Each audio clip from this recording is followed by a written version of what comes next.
with holidays coming up, the pressure's on to give good gifts. It always stresses me out. I'm terrible at finding good gifts, but today on Friends Talk Financial Planning, we're going to talk about how you can make better decisions with your gift giving. Hi, I'm John Scherer. I run a fee-only financial planning practice in Middleton, Wisconsin. Hi, I'm Bridget Sullivan Mermel, and I've got a fee-only financial planning practice in Chicago, Illinois. So, John, the connection between money and meaning and happiness is of a lot of interest to me. So that's how I got into researching gift giving. And I found that there's a lot of research on it, but there's not that much available that synthesizes it and actually gives people suggestions. Well, this is great. Like I said in the intro, this is really, I struggle. I've got a good idea for gifts like once every 3 or 5 years, right? Like, how do you do this? Good. You've talked with me a little bit about sort of the different, there's a lot of research that comes into it, and there's actually some guidelines like this. I'm excited to hear more about like what as I think about giving gifts, whether it's to my wife or to my friends or things, what are the best practices? What can you share with me? Well, I'm going to talk about first of all, why it's hard. And I also want to say that I'm not perfect at this. So if you talk to my husband or other people that I give gifts to, I'm not a perfect gift giver by any means. So, but I do know a lot about the research. So one of the reasons why it's hard is because there's different gifts are coming from different areas. So the areas of research are anthropology, because if you think about ancient cultures, people were gift giving, and psychotherapy or psychology, because it definitely mirrors your relationships. And then there's marketing research, because whoever's selling stuff realizes that, okay, gift giving is a good way to sell more stuff. And so encouraging people to give stuff is a good way to do it. And so there's a lot of different entry points into this conversation. So that's one of the reasons for the confusion about actually how to do it. I think that's so useful for me in just hearing this, is that I feel badly, like, oh, geez, why can't I do better? And well, there's all these different, angles coming in, right? And it's sort of like, well, geez, it's surprising that it's not surprising at all that it can be challenging to give gifts or to buy gifts that you feel good about. Yeah, absolutely. Yeah. So the number one tip that research shows over and over is going to seem basic to a lot of people. And we'll talk about why it's hard. So the number one tip is buy people gifts that they ask for. So buy people what they ask for. Sounds basic, but a lot of times we resist doing that. And I think the number one reason we resist it is because it sounds too easy. We think we need to try harder or do more work. But the research shows that people actually don't give us credit for the work we do with gift giving in their own internal scorecard. They just think, do I like this gift? When you give something to somebody that they asked for, it's like a mirror. Like, you asked for something that's important to me, so I'm going to give it to you. So that feels good to people. It doesn't, and they know sometimes they even give you more credit if they know it's something you don't want to buy. So that is so counterintuitive, right? Because as I think about like buying presents for my wife, especially, like, oh, I want to get something that shows that I like know her, right? Or those sorts of things. And what I'd heard you just say is, well, show that you're listening, right? If he says, I want this, and you do this, like that right. is being heard from the gift receiver's side of things. What you just described, like, oh, it seems too easy, like make a list and then give them, and like, no, that is the thing. That is really powerful. It's so simple, right? Well, duh. And yet it's completely counter to at least how I've thought about gift giving. It just seems too easy. Yeah. The other thing is that don't worry about like price. People generally underestimate how much it costs, and don't care if you got it on sale or didn't get on sale. So if you can find something for the cheapest price, and you like price shopping, go for it. Do that. But don't think that the other person really gives you credit for it. Or, don't think that they care. They care, oh, I got what I asked for, not about all this other stuff, about how you got it. Yeah, that, like I said, that's really powerful for me anyway, is hearing that. Not that I've got to think about the thing that somebody wants, but like ask them what they want, find out, hey, what, and give them the thing that they want to. What about, so here's one example, as I think on the other foot, my wife or somebody, well, what do you want? I'm like, I don't know. I don't need anything, right? Like that's just, if I say nothing, right, which is an honest answer in a lot of cases, then what? Safe gift.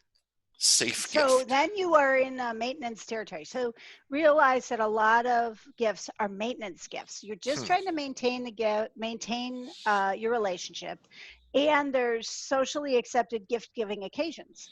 So you've reached a socially gift giving occasion, and you don't. The person doesn't want anything, so don't feel afraid of giving a safe maintenance gift. Most gifts are maintenance gifts. Most gifts are not risk gifts or trying to improve the relationship. Most are just safe. It's okay to get a safe gift. interesting. So it's just that maintaining the relationship. Again, I never thought about this in terms of those. It's just sort of like what we do, right? I never thought about it in terms of, oh, maintaining the relationship with the spouse, with the friends, those sorts of things. Uh, what does, what, when you say safe versus risk, like, can you give an example? Like, what does a safe gift mean? I'm trying to even think about that. Something you know she likes. So for a spouse, you know she goes to a certain place to get her haircut. I'm using haircut, which isn't necessarily the greatest gift idea right now, Well, say, but right, in today's economy, but then, hey, be sensitive, right. talking to people like me about haircuts, that's a little, a Give her a little gift certificate follically for something that she insensitive. likes. Yeah, Yeah. yeah, okay. Or, like, she likes books, Yeah. Or a restaurant, a Amazon favorite gift restaurant, card. that's Right. that sort of thing. Okay, yeah. Yeah. And don't be afraid to give somebody so we get into the notion of experience gifts. Don't be Hmm, afraid to give somebody an experience gift that they're going to use with somebody else. You can go have girls night out with your friends, or and here's interesting. a way to facilitate that. Yeah, so you still get credit even if they do it with somebody else.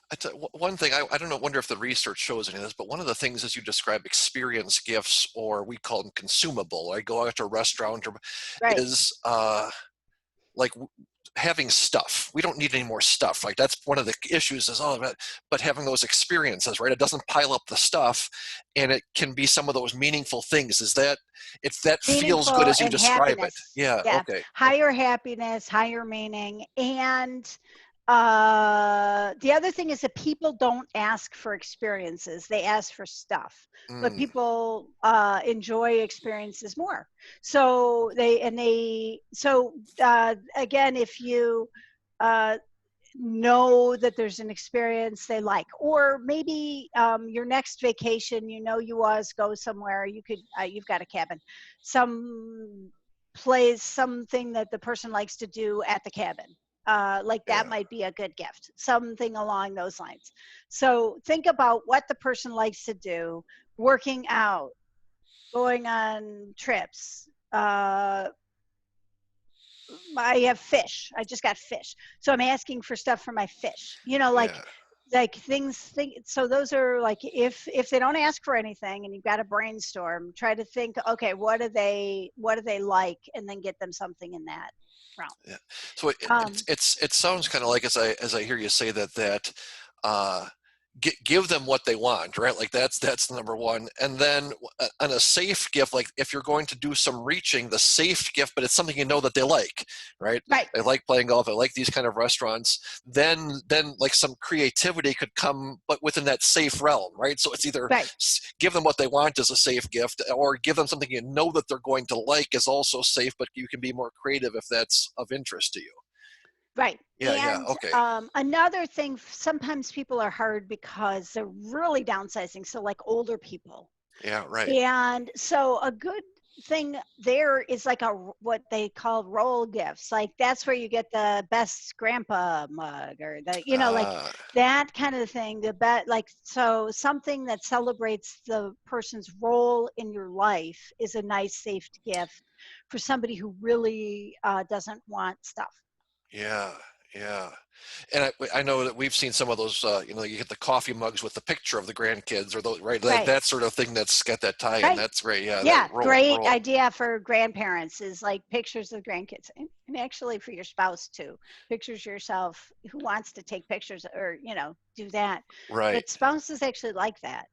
Yeah. Yeah. You That's know, great. Well, I tell God you, bless them. this is so helpful. It sounds like such a simple, like basic thing, right? Everybody in some fashion likely gives gifts, but there's a lot of there's a lot of psychology, a lot of emotions, and sort of expectations, and maybe that it sounds like things that we set on ourselves that make this more difficult, perhaps, than it really needs to be. Well, yeah, it's an opportunity in a relationship sometimes to do more, but it's also just to maintain it. And it's like something we know we need to spend some money on at this time of year. And so there is research and science that tries to help us do it better. But again, it's kind of hard to access because of these different disciplines that it's in. But still, here you go. That's why I like talking about it. That's great. And I know before we got on the line here, you had talked a little bit about that this relates to giving gifts to peers, but like kids giving gifts to kids, that's a separate issue, Separate right? Like topic. this, yeah. Well, So it's but something, yeah, still giving them what they want is a good idea. Like we talked about the Christmas story and how yeah, Ralphie wants a BB gun and he doesn't, his mom, nobody wants to give it to him because it's going to take his eye out. And then his dad breaks down and gets it for him and gives it to him with much celebration. And then through a series of incidents, he thinks he has taken his eye out, right, like everybody predicted. But even then, he goes to bed at night thinking, this is the best gift I've ever gotten and will ever get. And it yeah, was like he asked specifically for that. exactly I what he got asked for, right? that. Exactly. Right. It wasn't Best creative. It gift I wasn't ever coming got. up. It was, here's what I asked for. Here's what I got. And like so many things, it's sort of those simple, go back to when we were our kids, right? It's like we can make it so And they didn't complicated. want to get it for him. Yeah. And they didn't want to, right? So you get extra credit. Right. That, Right. you said before, Bridget, like you don't get credit for being creative. You don't get credit, but you do get credit if, you're the person, They like asked for they something know you you really don't want don't want it to and give you them. get it anyway. Like that's where you Yeah. get credit. That's super useful. Well, Yeah. that's great. And wrapping up with that movie, that's awesome. You put your eye out, and it was like the best gift I've ever gotten. Yeah. That's fantastic. Well, Yeah, maybe that's it's a case study in gift giving, that yeah. particular story. So this is maybe a good spot to wrap up and kind of circle back on things. And I think it's pretty straightforward. But the things that I heard from the conversation and the research is give people what they want. And if you can't do that, then give a safe gift, right? I mean, some And basic. if you don't know, ask. Yes, you're right. It's like so much in our financial planning world. It's not complicated, but it's also not Right. easy to do, and we don't often know what to do. So this has been really helpful. Anything else that you wanted to add in addition to those two fundamentals? Have a great holiday. Please, everybody be safe. And I really appreciate it. I'm grateful for the gift of being able to do this YouTube show. Yeah, this is great. I really appreciate this. Is one of the highlights of my week every week when we do these recordings. And as we always wrap up, that if you're interested in this sort of planning and where else, I was thinking about this. Where else? What other financial advisors talk about the gift giving and the meaning and those things? That holistic approach. It's not just about investments and it's not just about insurance. Right. Bridget and I are both members of the Alliance of Comprehensive Planners. We have advisors all across the country. You can look us up at acplanners.org to find somebody else in your area that might be able to help you if you're interested in things like this. And And oh, don't forget to subscribe. don't forget, I always forget that one. Don't forget to subscribe to this channel. If you find this interesting, the more subscribers we have, the higher up we go in the rankings and the more other people can find us. And that can be a gift in itself. So with Yes, that, exactly. until next time.